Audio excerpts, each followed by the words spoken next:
Bonjour à vous, très cher président de la République, Monsieur le Président Brice Clotaire Oligui Nguema. Je viens ce matin me permettre de faire cette lettre ouverte, car je me retrouve dans une situation paralysante. Je ne suis pas la seule, nous sommes plusieurs. J'adresse également cette lettre au procureur général d'OIM et à tous les procureurs, à ceux que cela pourrait toucher. Nous rencontrons une situation dévastatrice au niveau d'un foule à OIM, au site du cadastre. Nous construisons, nous fermons et tout. Et lorsque nous achevons l'œuvre, les brigands viennent, ils pillent les portes, les fenêtres, les toitures et tout ce qu'ils peuvent enlever. En ce qui me concerne, ils n'ont pas seulement enlevé portes et fenêtres. Ils ont pris tous les meubles que j'ai mis dans cette maison parce que ma mère allait y vivre. Ma mère et moi, nous avons grandi en tout cas dans ma famille dans une situation assez précaire. Donc, c'était le fruit d'un véritable sacrifice. Et ils sont allés, ils ont réduit ce sacrifice. Nous avons porté plainte à la PJ, à la gendarmerie et à la police. La gendarmerie et la police sont allés enquêter, sont allés faire le constat avec ma mère, mais ensuite, sans suite. Nous avons à peu près, nous avons les mêmes informations que nous avons recueillies dans la bourgade en question, à savoir qu'il y a une bande de jeunes qui fument quoi et qui seraient peut-être à l'origine. C'est les seules informations que nous avons dans Petit OIM. Quand je parle de Petit OIM, je parle du fait que OIM fait partie des lieux où rien n'est caché. Rien n'est caché. Et c'est une petite ville. C'est-à-dire que c'est pratiquement impossible de ne pas avoir des nouvelles. Lorsqu'on fait des enquêtes, c'est impossible de ne pas pouvoir tomber sur quelque chose, du fait que c'est une petite ville. Alors, je ne veux pas croire que les malfrats sont plus forts que nos autorités. Cela s'est passé depuis le mois de novembre en ce qui me concerne et jusqu'à aujourd'hui, toujours rien. On me suggère de soudoyer pour que mon enquête puisse véritablement prendre forme. Je n'ai pas d'argent. Je n'ai pas d'argent, cher président. Et le jour que j'ai reçu cette nouvelle, étant donné que je ne suis pas au pays, j'ai failli faire une crise cardiaque, c'est-à-dire que j'ai fait une crise et j'étais seule, parce que j'habite seule.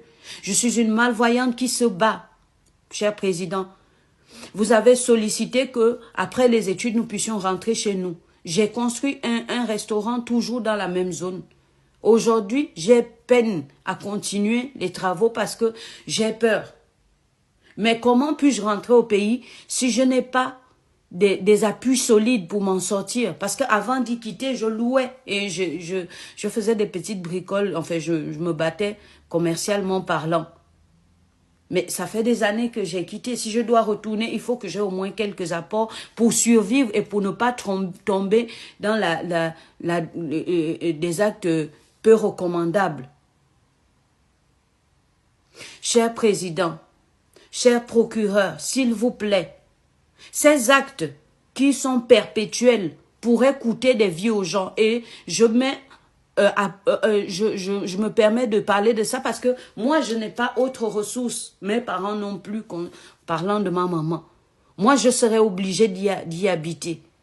Si ces malfrats venaient et prenaient ma vie, c'est pour cette pensée que je me permets de laisser cette vidéo, pour qu'elle serve au moins de preuve que, en plus d'avoir fait ce qu'il faut, c'est-à-dire porter des plaintes, il y a même une plainte qu'on a dit à ma mère qu'elle s'est perdue. On lui a répondu que la plainte n'existe plus et qu'il fallait qu'elle la refasse.